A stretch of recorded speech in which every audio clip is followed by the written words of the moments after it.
조선 숙종 제위 시절 전라도 남원 고을 이진사댁 사랑채에는 촛불이 하나 켜져 있었습니다. 과부 이다나가 문을 밀고 들어서자 구석에 쪼그려 앉은 사내의 모습이 드러났습니다. 키가 크고 어깨가 넓은 체격에 그을린 얼굴이었으며 낡은 도포를 입었으나 깨끗했고 상투를 틀었으나 가슴 벗겨져 있었습니다. 떡장수라 했습니다. 비를 만나 담을 넘었다 했고 하룻밤만 재워달라 애원했습니다. 이다나는 따뜻한 차를 내밀며 사내를 바라보았는데 27 과부가 한밤중에 사내와 단둘이 있다는 것은 목숨을 거는 일이었으나 그녀의 가슴은 이상하게 두근거렸습니다. 사내가 차를 마시며 그녀를 올려다보았고 두 사람의 눈이 마주쳤습니다. 이다나의 얼굴은 20을 갓 넘긴 처자처럼 곱고 윤기가 흘렀으며 흰 피부에 붉은 입술이 선명했고 가는 허리는 소복을 입고도 곡선이 드러났습니다. 긴 속눈썹 아래 눈매에는 무언가를 갈구하는 그림자가 서려 있었습니다. 사내가 찻잔을 내려놓고 천천히 일어섰습니다. 그는 한 걸음 다가왔고 이다나는 물러서지 않았으며 오히려 떨리는 손을 들어 사내의 가슴에 올렸습니다. 사내의 손이 그녀의 가는 허리를 감쌌고 이다나는 눈을 감은 채 그의 품에 안겼습니다. 입술이 겹쳐졌습니다. 3년간 과부로 살며 얼어붙었던 모든 것이 한순간에 녹아내렸으며 병약했던 남편과의 차가운 밤들은 지워졌습니다.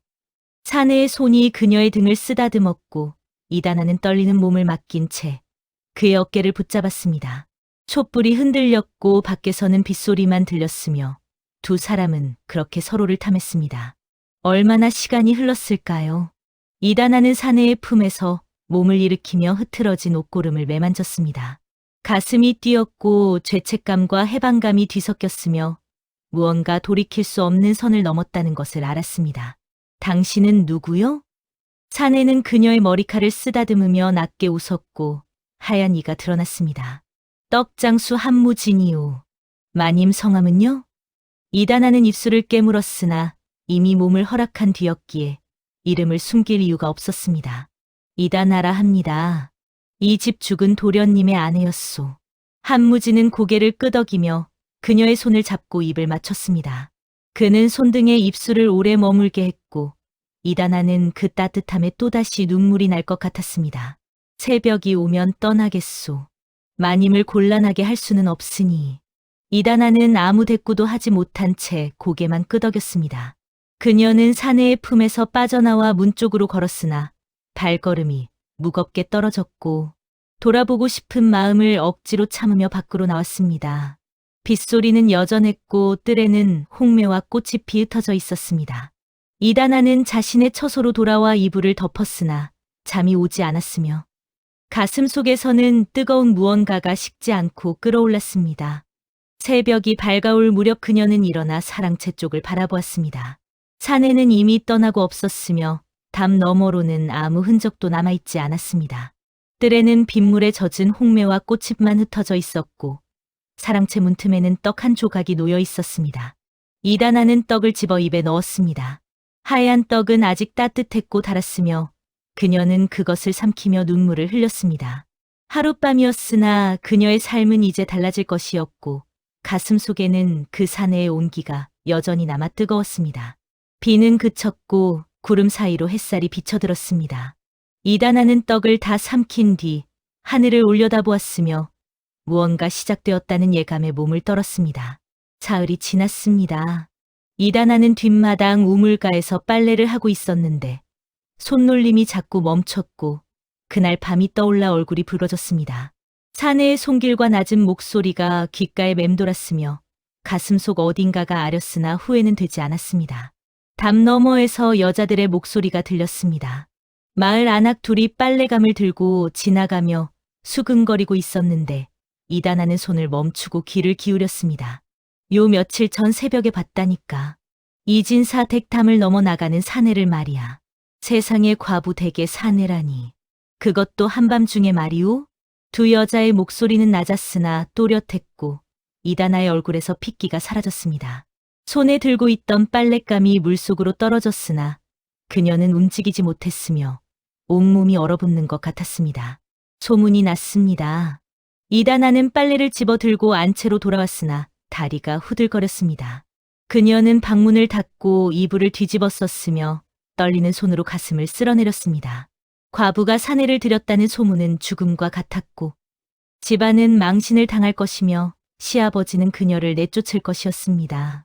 해가 지고 저녁상을 물리칠 무렵 시아버지 이진사가 그녀를 불렀습니다. 이다나는 떨리는 다리를 이끌고 사랑채로 갔으며 문을 열자 시아버지가 굳은 얼굴로 앉아 있었습니다. 마른 체구에 흰 수염을 기른 누이는 눈빛이 날카로웠고 그녀를 노려보았습니다. 마을에 이상한 소문이 돌던데 무슨 일이냐? 이다나는 고개를 숙인 채 대답하지 못했습니다. 거짓말을 할 수도 없었고 진실을 말할 수도 없었으며 그저 떨리는 입술만 깨물고 있었습니다. 대답을 못하는 것을 보니 사실이로구나. 과부가 사내를 들였다니 이 무슨 망신이냐. 이진사의 목소리가 떨렸고 그는 지팡이로 마루를 내리쳤습니다. 이다나는 무릎을 꿇었으나 변명할 말이 없었으며 눈물만 뚝뚝 떨어졌습니다. 아버님 용서하십시오. 제가 잘못했습니다. 이진사는 한숨을 내쉬며 고개를 돌렸습니다. 그는 오래도록 말이 없었고 이다나는 엎드린 채 떨고 있었습니다. 밖에서는 바람 소리만 들렸으며 촛불이 흔들렸습니다. 당장 짐을 싸라. 내일 아침 내 친정으로 보내겠다. 이다나는 고개를 들었으나 시아버지는 이미 등을 돌린 뒤였습니다. 그녀는 비틀거리며 일어나 밖으로 나왔고 뜰에는 달빛만 차갑게 내려앉아 있었습니다. 안채로 돌아온 이다나는 방문을 닫고 주저앉았습니다. 친정으로 쫓겨난다는 것은 죽음보다 더한 치욕이었고 평생 손가락질을 받으며 살아야 한다는 뜻이었습니다. 하지만 그녀가 더 괴로운 것은 그 사내를 다시 볼 수 없다는 사실이었습니다. 한무진이라 했습니다. 떡장수라 했고 떠돌아다닌다 했습니다. 이다나는 그날 밤을 떠올리며 가슴을 움켜쥐었고 눈물이 멈추지 않았습니다. 하룻밤이었으나 그녀는 그 사내를 잊을 수 없었으며 다시 만나고 싶다는 갈망이 온몸을 휘감았습니다. 밤이 깊어갔으나 이다나는 잠들지 못했습니다. 그녀는 일어나 창문을 열고 밖을 바라보았으며 달빛 아래 흔들리는 나뭇가지를 보며 한숨을 내쉬었습니다. 담 너머에서 무언가 움직이는 소리가 들렸습니다. 이다나는 숨을 죽이고 귀를 기울였으며 누군가 담을 넘어오는 기척이 느껴졌습니다. 자네였습니다. 한무진이 달빛 아래 서 있었고 그녀를 올려다보았습니다. 이다나는 창문을 박차고 뛰쳐나가고 싶었으나 몸이 굳어 움직이지 못했으며 그저 떨리는 손으로 창틀을 붙잡고 있었습니다. 한무진이 손을 흔들며 담 너머로 무언가를 던졌습니다. 하얀 것이 날아와 마당에 떨어졌고 이다나는 달려나가 그것을 집어들었습니다. 편지였습니다. 달빛 아래서 펼쳐보니 거친 글씨로 몇 자 적혀 있었습니다. 마님을 잊을 수 없소. 나와 함께 떠나주시오. 이다나는 편지를 가슴에 안고 고개를 들었으나 한무진은 이미 사라진 뒤였습니다. 그녀는 편지를 꼭 쥔 채 주저앉았고 눈물이 쏟아졌습니다. 떠나고 싶었습니다. 이 답답한 집에서 벗어나고 싶었고 그 사내와 함께 살고 싶었으나 그럴 수 없다는 것을 알았습니다. 과부가 떡장수와 도망친다는 것은 세상이 용납하지 않을 것이었고 평생 천대받으며 살아야 한다는 뜻이었습니다. 하지만 그녀의 가슴은 이미 결정을 내리고 있었습니다. 이튿날 밤이었습니다. 이다나는 짐을 싸지 않았고 대신 뒷문을 열고 밖으로 나왔습니다. 달빛 아래 담 너머를 바라보니 한무진이 서 있었고 그녀를 보자 환하게 웃었습니다. 이다나는 떨리는 다리로 담 쪽으로 걸어갔으며 한무진이 손을 내밀어 그녀를 끌어올렸습니다. 두 사람은 말없이 마을을 빠져나갔고 산길을 따라 한참을 걸었습니다. 숲속 작은 암자에 도착했을 때 이다나는 숨이 차올랐으며 한무진은 그녀를 안아 안으로 들어갔습니다. 낡은 암자였으나 깨끗했고 한쪽에는 집단이 깔려 있었습니다. 한무진이 그녀를 내려놓고 물을 떠왔습니다. 이다나는 물을 마시며 떨리는 손을 가라앉혔고 한무진은 그녀 옆에 앉아 말없이 기다렸습니다. 왜 다시 오셨소? 소문이 났고 저는 쫓겨날 처지요. 한무진은 그녀의 손을 잡으며 진지한 눈빛으로 바라보았습니다. 촛불이 그의 얼굴을 비췄고 그을린 얼굴에는 진심이 담겨 있었습니다. 마님을 잊을 수 없었소. 하룻밤이었으나 내 평생 그런 밤은 처음이었소. 이다나는 입술을 깨물었고 눈물이 흘러내렸습니다. 그녀도 마찬가지였으며 3년간 과부로 살며 얼어붙었던 가슴이 그날 밤 녹아내렸다는 것을 알고 있었습니다. 한무지는 품에서 무언가를 꺼내 그녀에게 내밀었습니다. 낡은 은비녀였고 그다지 값어치 있어 보이지 않았으나 정성스럽게 닦아져 있었습니다. 이것밖에 없소. 하지만 마님과 함께 떠나고 싶소. 떡을 팔며 살겠소. 이다나는 비녀를 받아들고 울음을 터뜨렸습니다. 평생 양반 며느리로 살았으나 이렇게 진심 어린 선물을 받아본 적이 없었으며 가슴속이 뜨거워졌습니다. 저는 쫓겨난 과부요. 당신과 함께 가면 평생 손가락질 받으며 살 것이오. 한무지는 고개를 저으며 그녀를 끌어안았습니다. 이다나는 그의 품에 얼굴을 묻었고 눈물이 그의 옷깃을 적셨습니다. 한무진의 손이 그녀의 등을 쓰다듬었으며 두 사람은 오래도록 그렇게 안고 있었습니다. 촛불이 흔들렸고 밖에서는 바람 소리가 들렸습니다. 이다나는 그의 품에서 얼굴을 들었으며 한무진의 눈을 바라보았습니다. 그는 그녀의 눈물을 닦아주며 천천히 고개를 숙였고 입술이 겹쳐졌습니다. 이번에는 처음과 달랐습니다. 급하지 않았고 절박하지도 않았으며 다만 서로를 확인하듯 천천히 입 맞췄습니다. 이다나는 눈을 감고 그의 입술을 받아들였으며 가슴 속 모든 두려움이 사라지는 것을 느꼈습니다. 한무지는 그녀를 집단 위에 눕히고 옆에 누웠습니다. 두 사람은 손을 맞잡은 채 천장을 바라보았으며 한참을 말이 없었습니다. 이다나는 그의 손을 꼭 쥐었습니다. 거친 손이었으나 따뜻했고 평생 이 손을 놓지 않고 싶다는 생각이 들었습니다. 하지만 현실이 그녀를 짓눌렀으며 시아버지와 집안과 세상의 시선이 떠올랐습니다. 한무진이 몸을 돌려 그녀를 바라보았습니다. 그는 그녀의 머리칼을 쓰다듬으며 미소 지었고 이다나는 그 미소에 또다시 눈물이 났습니다. 새벽이 밝아오기 전에 이다나는 일어났습니다. 한무진은 잠들어 있었고 그녀는 그의 얼굴을 오래 바라보았습니다. 비녀를 품에 넣고 밖으로 나왔으며 혼자 산길을 내려갔습니다. 집으로 돌아왔을 때 동이 트고 있었습니다. 이다나는 뒷문을 열고 안으로 들어섰으며 마당을 가로질러 자신의 처소로 향했습니다. 시아버지가 사랑채 앞에 서 있었습니다. 이다나는 멈춰 섰고 시아버지는 그녀를 노려보았습니다.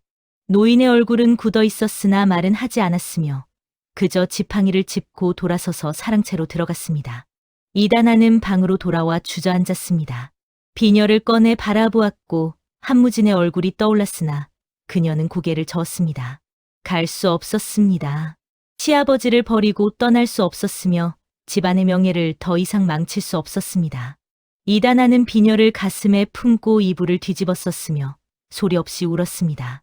사랑은 할 수 없는 것이었습니다. 보름이 지났습니다. 마을에는 소문이 더욱 커져서 이진사 댁며느리가 떡장수와 정을 통했다는 이야기가 온 고을에 퍼졌습니다. 장터에서는 안악들이 수군거렸고 사랑채 앞에는 친척들이 찾아와 이진사를 다그쳤으며 집안은 풍비박산날 지경이었습니다. 이다나는 방 안에 갇혀 지냈고 밥도 제대로 먹지 못했습니다. 거울을 보니 볼이 푹 꺼졌으며 입술은 핏기가 없었으나 그녀는 신경 쓰지 않았습니다. 품 속의 은비녀만 꺼내 바라보며 한무진을 떠올렸고 그리움에 가슴이 미어졌습니다. 어느 날 저녁 마당에서 큰 소리가 들렸습니다. 이다나는 문틈으로 밖을 내다보았는데 한무진이 대문 앞에 서 있었고 시아버지와 친척들이 그를 둘러싸고 있었습니다. 한무진은 깨끗한 도포를 입고 갓을 썼으며 허리에는 옥패를 차고 있었습니다. 떡장수의 모습이 아니었고 양반의 행색이었습니다. 소인은 한무진이라 하며 원래 충주 한씨 가문의 서자로 태어났습니다. 시아버지 이진사는 지팡이를 짚고 그를 노려보았습니다. 친척들도 수군거렸으나 한무진은 당당하게 서서 말을 이었습니다. 적서의 차별을 견디지 못해 가문을 떠나 떡장수로 살았으나 이다나 마님을 만나 다시 사람이 되었습니다. 마님을 아내로 맞이하고 싶습니다. 얼굴이 붉어졌고 지팡이로 땅을 내리쳤습니다. 친척 중 한 명이 앞으로 나서며 한무진을 밀쳤으나 그는 무릎을 꿇고 버텼습니다. 이다나는 문을 박차고 뛰쳐나갔습니다. 그녀는 한무진 앞에 서서 시아버지를 마주 보았으며 떨리는 목소리로 말했습니다. 아버님 용서하십시오. 제가 이 사람을 사랑합니다. 죽은 도련님께는 죄스러우나 저도 사람입니다. 마당이 조용해졌고 모두가 그녀를 바라보았습니다. 이진사는 노한 얼굴로 그녀를 노려보았으나 이다나는 고개를 숙이지 않았습니다. 한무진이 일어나 이다나의 손을 잡았습니다. 그는 다시 무릎을 꿇으며 이진사에게 절을 올렸고 이다나도 함께 절을 했습니다. 진사 어르신대를 이을 아이를 낳게 해주십시오. 소인이 비록 서자이나 떳떳하게 살겠습니다. 이진사는 오래도록 말이 없었습니다. 그는 두 사람을 내려다보았고 친척들은 수군거렸으나 아무도 나서지 못했습니다. 바람이 불어와 뜰의 낙엽을 흩날렸으며 달빛이 차갑게 내려앉았습니다. 이진사가 긴 한숨을 내쉬었습니다. 그는 지팡이를 짚고 돌아서며 사랑채로 들어갔고 문을 닫기 전에 뒤를 돌아보았습니다. 그의 눈빛은 여전히 차가웠으나 어딘가 슬픔이 서려 있었습니다. 친척들이 하나둘 떠나갔고 마당에는 두 사람만 남았습니다. 이다나는 한무진의 손을 꼭 쥐었으며 그는 그녀를 일으켜 세웠습니다. 한무진이 그녀를 끌어안았고 이다나는 그의 품에 얼굴을 묻었습니다. 눈물이 흘러내렸으나 이번에는 슬픔이 아니었으며 오히려 후련했습니다. 숨겨왔던 모든 것이 드러났고 더 이상 숨을 필요가 없었습니다. 두 사람은 오래도록 그렇게 서 있었습니다. 달빛 아래 서로를 껴안고 있는 모습은 애처로웠으나 동시에 아름다웠습니다. 이다나는 고개를 들어 한무진의 얼굴을 바라보았습니다. 그는 그녀의 눈물을 닦아주며 미소 지었고 이다나도 처음으로 환하게 웃었습니다. 입술이 겹쳐졌습니다. 이번에는 두려움도 죄책감도 없었으며 다만 사랑만이 있었습니다. 두 사람은 달빛 아래서 긴 입맞춤을 나눴고 세상은 그들만 남긴 듯 고요했습니다. 사랑채 창문이 살짝 열렸습니다. 이진사가 그들을 바라보고 있었으나 두 사람은 알지 못했습니다. 노인은 긴 한숨을 내쉬며 창문을 닫았고 혼잣말처럼 중얼거렸습니다. 내 아들도 그랬으면 했을 것을. 뜰에는 바람만 불어왔고 홍매와 가지가 흔들렸습니다. 이다나와 한무진은 손을 맞잡고 달빛 아래 서 있었으며 두 사람의 그림자가 하나로 겹쳐졌습니다. 세상은 여전히 차가웠으나 두 사람에게는 서로가 있었습니다. 한 해가 지났습니다. 남원에서 30리 떨어진 작은 마을에는 떡집 하나가 들어섰고 주인은 한무진과 이다나였습니다. 작은 집이었으나 깨끗했으며 앞마당에는 홍매와 나무 한 그루가 심어져 있었습니다. 이다나는 배가 불러 있었고 아이를 품고 있었습니다. 그녀는 떡을 빚는 한무진의 모습을 바라보며 미소 지었으며 가슴속이 따뜻했습니다. 양반 며느리로 살 때는 느껴보지 못한 평온함이었고 비록 가난했으나 행복했습니다. 한무진은 떡을 빚으며 가끔 그녀를 돌아보았고 눈이 마주치면 환하게 웃었습니다. 그의 손은 거칠었으나 떡을 빚을 때는 정성스러웠으며 마을 사람들은 그의 떡을 좋아했습니다. 어느 날 아침 대문 앞에 누군가 섰습니다. 이다나가 문을 열자 시아버지 이진사가 지팡이를 짚고 서 있었으며 그의 얼굴은 여의어 있었습니다. 들어가도 되겠느냐? 이다나는 놀라 얼어붙었으나 곧 무릎을 꿇으며 절을 올렸습니다. 한무진도 밖으로 나와 깊이 절을 했고 이진사는 고개를 끄덕이며 안으로 들어왔습니다. 방 안에 앉은 이진사는 오래도록 말이 없었습니다. 그는 이다나의 불러온 배를 바라보았고 눈빛이 부드러워졌습니다. 한무진이 차를 내왔고 이진사는 한 모금 마신 뒤 품에서 무언가를 꺼냈습니다. 홍매와 비녀였습니다. 이다나가 시집 올 때 시어머니에게 받았던 것이었으며 그녀가 집을 떠날 때 두고 온 것이었습니다. 이진사는 비녀를 이다나에게 건네며 말했습니다. 내 아이가 태어나면 이것을 주거라. 이 집안의 핏줄임을 잊지 말라고. 이다나는 비녀를 받아들고 눈물을 흘렸습니다. 한무진도 고개를 숙였으며 두 사람은 이진사에게 다시 절을 올렸습니다. 아버님 용서해 주셔서 감사합니다. 잘 키우겠습니다. 이진사는 일어서며 지팡이를 짚었고 문 앞에서 멈춰 섰습니다. 그는 뒤를 돌아보며 두 사람을 바라보았고 처음으로 희미하게 미소 지었습니다. 너희 인생을 살 거라. 내 아들도 그랬으면 좋았을 것을. 이진사가 떠나고 이다나는 한무진의 품에 안겨 울었습니다. 한무진은 그녀의 등을 쓰다듬으며 아무 말 없이 함께 있어 주었고 밖에서는 봄바람이 불어왔습니다. 봄이 왔고 홍매화가 피어났습니다. 이다나는 배를 안고 마당에 나와 꽃을 바라보았으며 한무지는 그녀 옆에 앉아 손을 잡아주었습니다. 아이가 태어났습니다. 건강한 사내아이였고 울음소리가 우렁찼습니다. 이다나는 아이를 안고 눈물을 흘렸으며 한무지는 그녀와 아이를 껴안았습니다. 작은 방 안에는 행복이 가득했고 밖에서는 새소리가 들렸습니다. 이다나는 아이에게 홍매와 비녀를 보여주며 속삭였습니다. 너의 할아버지가 주신 것이라고, 이 집안의 핏줄이라고 떳떳하게 살라고 말했습니다. 한무지는 떡집 문을 열고 손님을 맞이했습니다.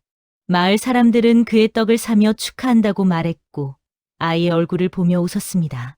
한무지는 떡을 나눠주며 감사하다고 절을 했습니다. 저녁이 되어 이다나는 아이를 재우고 마당으로 나왔습니다. 한무진이 우물가에서 손을 씻고 있었고 그녀는 그에게 다가가 뒤에서 안았습니다. 한무진은 돌아서서 그녀를 끌어안았고 두 사람은 오래도록 그렇게 서 있었습니다. 달빛이 두 사람을 비췄으며 홍매와 향기가 바람에 실려왔습니다. 이다나는 고개를 들어 한무진을 바라보았습니다. 그는 그녀의 이마에 입을 맞췄고 이다나는 눈을 감았습니다. 평생 이 순간을 기억하고 싶었으며 이 행복이 영원하길 바랐습니다. 집 안에서는 아이의 잠꼬대 소리가 들렸고 나당에는 홍매와 꽃이 피 떨어졌습니다. 두 사람은 손을 맞잡고 집으로 들어갔으며 문을 닫았습니다. 세상은 여전히 차가웠으나 그들에게는 서로와 아이가 있었습니다. 사랑은 신분을 넘었고 편견을 이겼으며 두 사람에게 새로운 삶을 주었습니다. 홍매화는 해마다 피어났고 떡집은 번창했으며 이다나와 한무지는 손을 잡고 함께 늙어갔습니다. 구독, 좋아요는 제작에 힘이 됩니다.